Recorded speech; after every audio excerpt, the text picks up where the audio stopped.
সুয়াসান পাখি রে আমার সুয়াসান পাখি, আমি ডাকিতাছি তুমি ঘুমাইছো নাকি। ধন্যবাদ। যদি ভালো লাগে আপনারা লাইক শেয়ার কমেন্ট করবেন। ওই যে চা বাগানের দাদাও আছে, নমস্কার। উনি মানছে পর্যটক যারা আসে তাদেরকে সেফটি দেয়, নিরাপত্তা দিই। আর আমিও গান গাই সবসময়। আমার গান ভালো লাগলে আপনারা শেয়ার করবেন, কমেন্ট করে যাবেন। পুরো গান আরেকদিন শোনাবো আপনাদেরকে।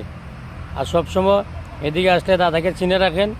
ওই যে এয়ারপোর্ট রোডের মাদ্রাসার সামনে চা বাগানের গেট, ওই গেটে আসলে দাদাকে পাবেন। আপনাকে পাবো? হ্যাঁ, সবসময় পাবেন আমাকে। উনি আপনাদেরকে নিরাপত্তা দিব, কোনো টাকা পয়সা লাগবে না। অন্য অন্য গেলে টাকা পয়সা লাগে গেটে গেলে।